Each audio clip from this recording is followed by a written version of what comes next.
Good morning all of you. स्वागत है आपका मेरे यूट्यूब चैनल सिमरन स्टार क्लासेज में। मैं हूँ आपकी एजुकेटर ममता उपाध्याय।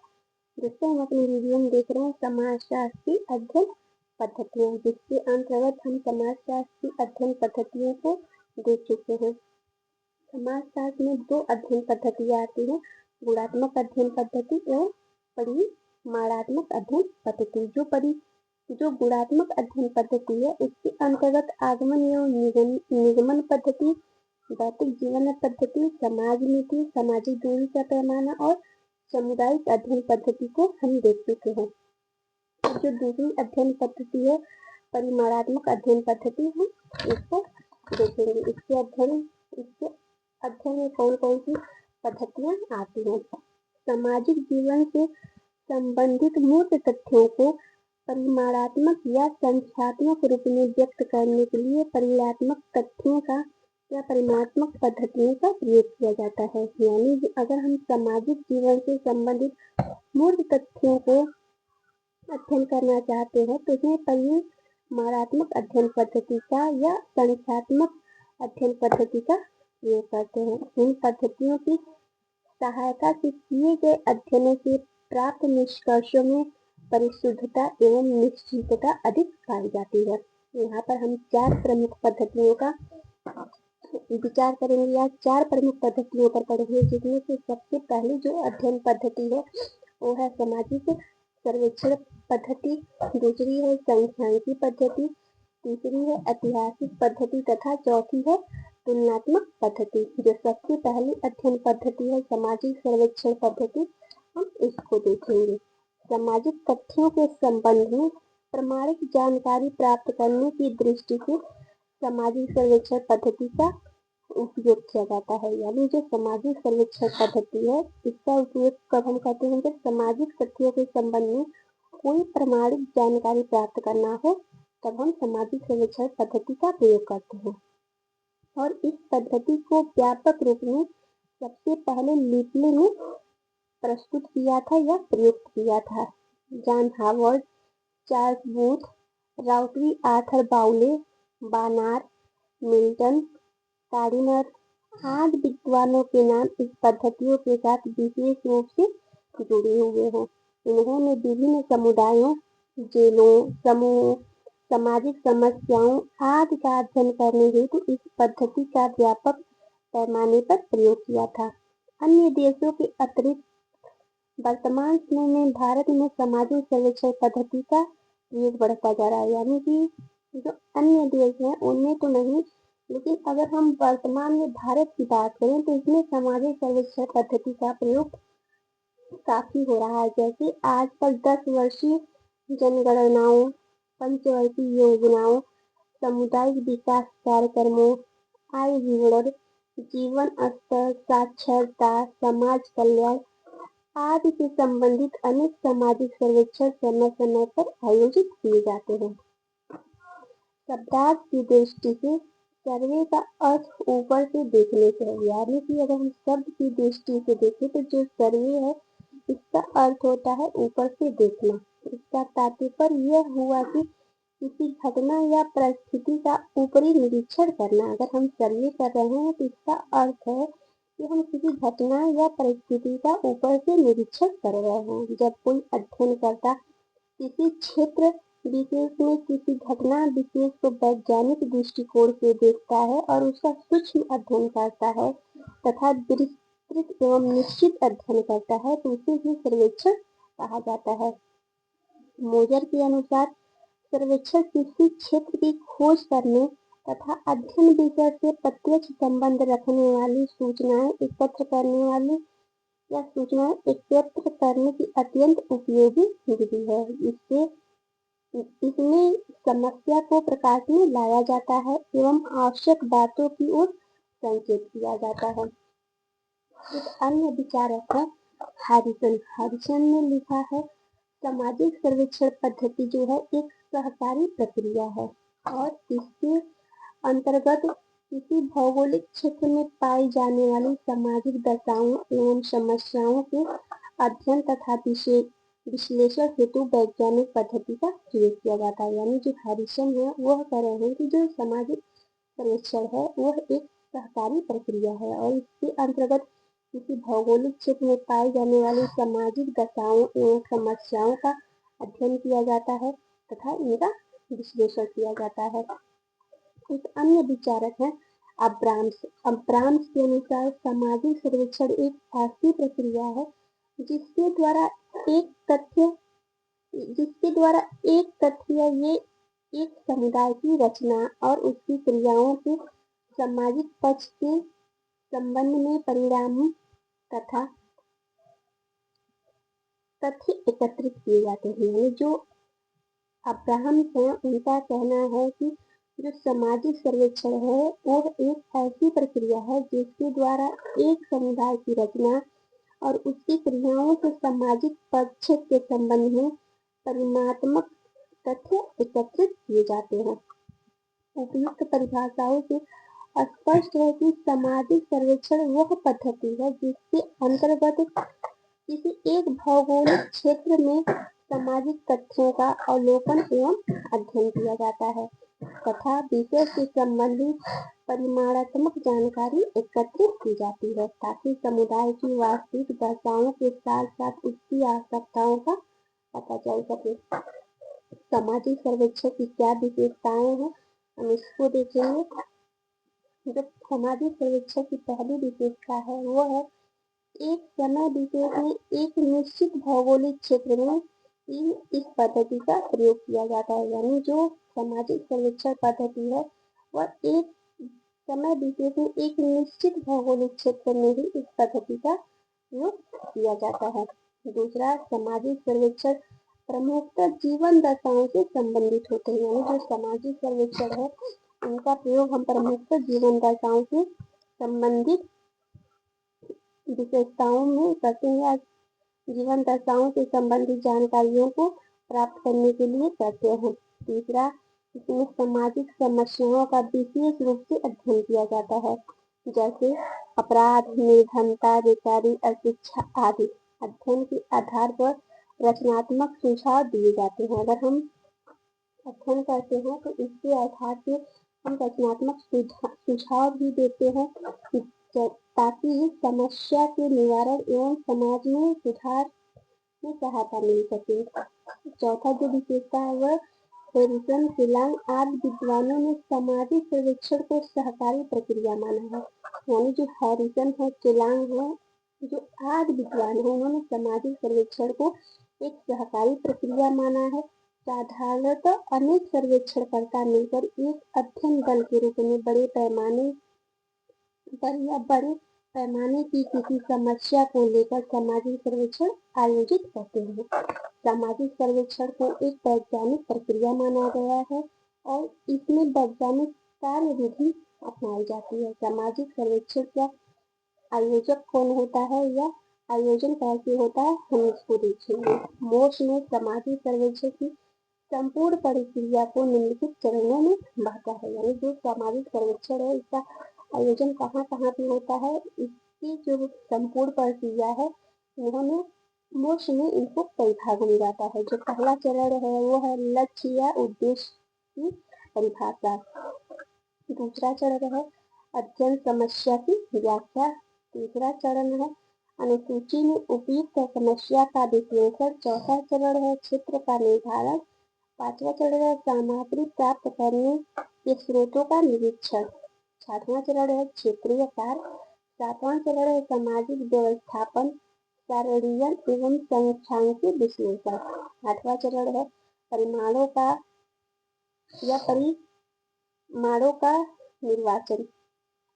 नौवां चरण है निष्कर्ष निकालना और 10वां चरण है तथ्यों की आलेख, अभिव्यक्ति एवं रेखा चित्र द्वारा प्रस्तुत करना, यानी कि रिपोर्ट प्रस्तुत करना।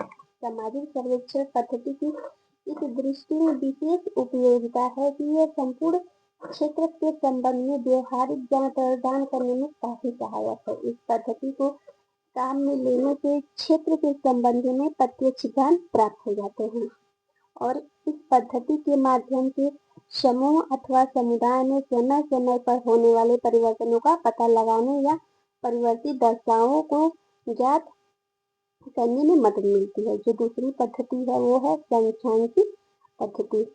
वर्तमान में समाजशास्त्र में सांख्यिकी पद्धति का प्रयोग काफी मात्रा में किया जाने लगा। यानी जो समाजशास्त्र है इसमें वर्तमान समय में सांख्यिकी पद्धति का प्रयोग काफी मात्रा में किया जाता है और समाजशास्त्र में इस पद्धति की सहायता से सामाजिक तथ्यों एवं परिमाणात्मक या संख्यात्मक रूप में प्रस्तुत किया जाता है। यानी जो समाजशास्त्र है, समाजशास्त्र में इस पद्धति की सहायता से जो सामाजिक तथ्य या परिणाम है उसको संख्या के रूप में प्रस्तुत किया जाता है। इस पद्धति के प्रयोग से समाजशास्त्र को अब बहुत से ऐसे लोग मिल गए हैं जो एक यथार्थ विज्ञान मानने लगे हैं। यानी इस पद्धति की सहायता से बहुत सारे लोग समाजशास्त्र को एक यथार्थ विज्ञान मानने लगे हैं और यह सामाजिक घटनाओं या तथ्यों को गणितीय रूप से मानने की एक प्रणाली है। समाज में संख्यात्मक पहलुओं से संबंधित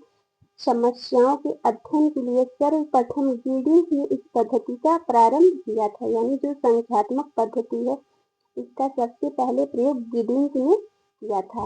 लॉबिट के अनुसार सांख्यिकी वह विज्ञान है जो घटनाओं की व्याख्या, वर्णन तथा तुलना के आधार के रूप में संख्यात्मक तथ्यों के संकलन, वर्गीकरण तथा सारणीकरण से संबंधित है। यानी जो लॉबिट है वो कह रहे हैं कि जो सांख्यिकी विज्ञान है वो घटनाओं की व्याख्या, वर्णन तथा तुलना के आधार के रूप में संख्यात्मक तथ्यों के संकलन, वर्गीकरण तथा सारणीकरण से संबंधित है। किंडल ने बताया है कि सांख्यिकी वैज्ञानिक पद्धति की वह शाखा है जो कई पदार्थों के समूह की विशेषताओं को मापकर अथवा गणना द्वारा प्राप्त की गई है। यानी जो किंडल है उन्होंने बताया है कि जो सांख्यिकी विज्ञान पद्धति है और विज्ञान की ही एक शाखा है और जो कई पदार्थों के समूहों की विशेषताओं को मापकर अथवा गणना द्वारा प्रस्तुत की गई है। ग्रामीण सामग्री से संबंधित है।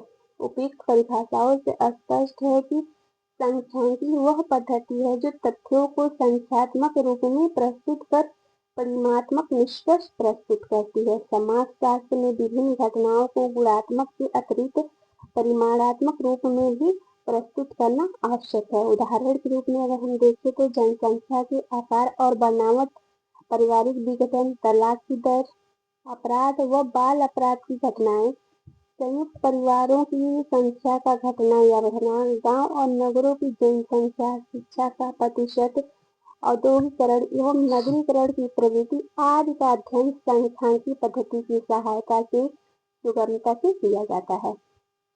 ऐसे अध्ययनों से प्राप्त निष्कर्ष संख्या, औसत, प्रतिशत या परिणाम के रूप में प्रस्तुत किए जाते हैं। यह पद्धति गुणात्मक प्रकृति के सामाजिक तथ्यों की परिमाणात्मक व्याख्या करने में सफल हुई है। इस पद्धति में पक्षपात की संभावना बहुत कम होती है। यानी जो सांख्यिकी पद्धति है इसके अंतर्गत पक्षपात की जो संभावना है वो बहुत कम होती है और इस पद्धति की सबसे बड़ी कमी यह है कि इसके द्वारा केवल सामाजिक घटनाओं के संख्यात्मक या परिमाणात्मक पक्ष पर ही जोर दिया जाता है, गुणात्मक पक्ष पर नहीं। तीसरी जो अध्ययन पद्धति है वो है ऐतिहासिक अध्ययन पद्धति। देखते हैं कि ऐतिहासिक अध्ययन पद्धति क्या होती है। सामाजिक विज्ञानों में ऐतिहासिक पद्धति का प्रयोग अति प्राचीन है। यानी जो सामाजिक विज्ञान है इनमें जो ऐतिहासिक पद्धति है इनका प्रयोग सबसे पहले होता था। यानी कि यह अति प्राचीन है। 19वीं सदी में इस पद्धति को ही अधिक प्रयोग किया जाता था। यानी जो 19वीं सदी है उसमें इसी पद्धति का यानी ऐतिहासिक पद्धति का सबसे ज्यादा प्रयोग किया जाता था। आदिम समाजों के परिवार, विवाह, नातेदारी, संगठन, धर्म, राजनीति एवं आर्थिक संगठन को ज्ञात करने के लिए उद्विकासित एवं ऐतिहासिक पद्धति का सहारा लिया गया है। Auguste Comte, Spencer, Sumner, Durkheim, Weber, Sorokin, आर्गवंशी, राइटमेंट, बैहाल, नॉर्मन, गिरबाय आदि कई सामाजिक वैज्ञानिकों ने इस पद्धति का प्रयोग किया है। वेस्टरमार्क ने अपनी पुस्तक हिस्ट्री ऑफ ह्यूमन मैरिज में विवाह का और ओपन हिल ने अपनी पुस्तक स्टेट नामक पुस्तक में राज्य का अध्ययन ऐतिहासिक आधार पर प्रस्तुत किया। यानी जो डिजिटल मार्क में उन्होंने अपनी पुस्तक हिस्ट्री ऑफ ह्यूमन मैरिज में विवाह था, और ओपन ह्यूमन ने अपनी पुस्तक स्टेट में राज्य का जो अध्ययन है वो ऐतिहासिक पद्धति के आधार पर प्रस्तुत किया है। मार्क्स ने अपने वर्ग संघर्ष के सिद्धांत का प्रतिपादन विभिन्न समाजों के ऐतिहासिक अध्ययन के बाद ही किया है। यानी जो मार्क्स है, कार्ल मार्क्स, उन्होंने अपने वर्ग संघर्ष के सिद्धांत का प्रतिपादन भी विभिन्न समाजों के ऐतिहासिक अध्ययन के बाद ही किया है। इसी आधार पर आपने कहा कि आज तक के समाजों का इतिहास वर्ग संघर्ष का ही इतिहास है। यानी जो कार्ल मार्क्स है, उन्होंने इसी ऐतिहासिक पद्धति के आधार पर कहा है कि जो आज तक के समाजों का इतिहास है वो वर्ग संघर्ष का इतिहास है। और बेवर ने भी विश्व के 6 महान धर्मों का ऐतिहासिक अध्ययन किया था। ने अमेरिका के सफेद पोस्ट अपराधियों का तथा रेमंड एरो ने संघर्ष एवं युद्ध का ऐतिहासिक विवेचन प्रस्तुत किया है। ऐतिहासिक पद्धति को स्पष्ट करते हुए बोटोमोर लिखते हैं, ऐतिहासिक पद्धति सामाजिक संस्थाओं, समाजों और सभ्यताओं की उत्पत्ति है, विकास और रूपांतरण की समस्याओं पर ध्यान केंद्रित करती है। यानी जो ऐतिहासिक पद्धति है वो सामाजिक संस्थाओं, समाजों और सभ्यताओं की उत्पत्ति है, और यह विकास और रूपांतरण की समस्याओं पर ध्यान केंद्रित करती है। यह मानवीय इतिहास के संपूर्ण विस्तार और समाज की समस्त प्रधान समस्याओं का संबंध है। इस प्रकार ऐतिहासिक पद्धति के द्वारा वर्तमान में घटित होने वाली समस्याओं का भूतकाल में घटित हुई समस्याओं के धारा प्रवाह वह कार्मिक विकास में एक कड़ी के रूप में अध्ययन किया जाता है। हम अतीत की सहायता से वर्तमान को जानने का प्रयास करते हैं। इस पद्धति के द्वारा अध्ययन करने के लिए ऐतिहासिक प्रलेखों एवं सामग्री, सांस्कृतिक इतिहास, विश्वसनीय निरीक्षकों तथा गवाहों का सहारा लिया जाता है। यानी ऐतिहासिक पद्धति का अध्ययन करने के लिए जो ऐतिहासिक प्रलेख होते हैं एवं सामग्रियां होती हैं, सांस्कृतिक इतिहास होते हैं, विश्वसनीय निरीक्षक होते हैं तथा गवाहों का सहारा लिया जाता है। इतिहास के अध्ययन का महत्व को कई विद्वानों ने स्वीकार किया है। कार का मत है कि अतीत को हम केवल वर्तमान के संदर्भ में ही समझ सकते हैं। यानी एक विचारक हो कार, इनका कहना है कि अतीत को हम केवल वर्तमान के संबंध में समझ सकते हैं। अतीत के समाज को पूरी तरह से समझ लेने के बाद हम वर्तमान के समाज पर अपना आधिपत्य बढ़ा सकते हैं। और क्रोबन ने इतिहास की तुलना उस सीमेंट से की है जो मानव इतिहास से पृथक और अर्थहीन तथ्यों को डिजाइन के रूप में जोड़ देता है। अगर हम भारत में देखें तो डॉक्टर घुरिये, देसाई, सपारिया, दुबे आदि विद्वानों ने ऐतिहासिक पद्धति द्वारा जाति, परिवार एवं विवाह संस्थाओं की उत्पत्ति एवं विकास का अध्ययन किया है। विद्वानों ने ऐतिहासिक पद्धति की कुछ कमियां भी बताई हैं जो निम्नलिखित हैं। जैसे यह पद्धति यथार्थ की अपेक्षा अनुमान पर आधारित होती है। यानी जो ऐतिहासिक पद्धति है वह यथार्थ पर नहीं बल्कि अनुमानों पर आधारित होती है, और इनमें तथ्यों की परीक्षा व पुनर्परीक्षा नहीं की जा सकती। यानी जो ऐतिहासिक पद्धति है उनमें तथ्यों की परीक्षा और पुनर्परीक्षा नहीं की जा सकती है। तीसरा, इसमें विश्वसनीय सामग्री का अभाव होता है। यानी जो ऐतिहासिक पद्धति है इसमें विश्वसनीय पद्धतियों का या सामग्रियों का अभाव होता है। तथा चौथा, जिन समाजों का इतिहास उपलब्ध नहीं है उनका इस पद्धति द्वारा अध्ययन संभव नहीं है। यानी कि ऐतिहासिक पद्धति के द्वारा जिन समाजों का इतिहास उपलब्ध नहीं है उनका अध्ययन हम नहीं कर सकते हैं या संभव नहीं है। अगली जो पद्धति है वो है तुलनात्मक अध्ययन पद्धति। देखते हैं दोस्तों तुलनात्मक अध्ययन पद्धति में क्या होता है। सामाजिक मानव शास्त्र में तुलनात्मक पद्धति का काफी प्रयोग हुआ है। यानी जो सामाजिक मानव शास्त्र है इसमें तुलनात्मक अध्ययन पद्धतियों का काफी प्रयोग हुआ है। विकासवादी समाज वैज्ञानिकों ने ऐतिहासिक एवं तुलनात्मक पद्धति का साथ साथ प्रयोग किया है। स्पेंसर ने विभिन्न प्रकार के समाजों के विकास के विभिन्न चरणों की तुलना प्रस्तुत की है। दुर्खिम ने भी अपनी पुस्तक the rules of sociological method में इस पद्धति के महत्व को स्वीकार किया है। यानी जो दुर्खिम है वो अपनी पुस्तक the rules of sociological method में ऐतिहासिक पद्धति के महत्व को स्वीकार किए हैं और उन्होंने आत्महत्या तथा समाज में चर्म विभाजन के अध्ययन के लिए इस पद्धति का प्रयोग किया था। यानी मैक्स वेबर की जो दुर्खिम ने जो चर्म विभाजन एवं आत्महत्या का सिद्धांत दिया था उसमें तुलनात्मक अध्ययन पद्धति का ही प्रयोग किया था। मैक्स वेबर ने भी पूंजीवाद और प्रोटेस्ट धर्म के सह संबंधों को दर्शाने के लिए दुनिया के 6 महान धर्मों की तुलनात्मक विश्लेषण प्रस्तुत किया था। टाइलर, नाडेल, रेडक्लिफ ब्राउन, मार्डाक, विंसर तथा भारतीय समाजशास्त्री डॉक्टर घुरिये तथा कपाड़िया आदि ने भी सामाजिक या विभिन्न समाजों की तुलनात्मक अध्ययन किया है। तुलनात्मक अध्ययन पद्धति के दौरान समाजों, संस्कृतियों एवं संस्थाओं की वर्तमान एवं भूतकाल के संबंध में तुलना की जाती है, जिसके बीच विद्यमान समस्याएं या समानताएं और असमानताएं ज्ञात की जाती हैं, जिसकी उत्पत्ति, विकास एवं विनाश के कारणों को ढूंढा जाता है। यानी इसकी उत्पत्ति के विकास क्या है, इनके कारण क्या है, विनाश के कारण क्या है, इनको ढूंढा जाता है। विस्लर ने अफ्रीका व अमेरिका को विभिन्न सांस्कृतिक क्षेत्रों में विभाजित कर सांस्कृतिक तथ्यों के आधार पर उनकी तुलना की। ऐसा करते हुए संस्कृति विकास, प्रसार एवं परिवर्तन के आधारभूत कारणों को जानना चाहते थे। फ्रेंच बोअस जो एक वैज्ञानिक है, ने भी भारतीय अमेरिका यानी उत्तरी अमेरिका को विभिन्न सांस्कृतिक क्षेत्रों में विभाजित किया और उनकी भाषा, खाद्य सामग्री, धर्म, सामाजिक संगठन, गृह निर्माण कला आदि के आधार पर तुलना की।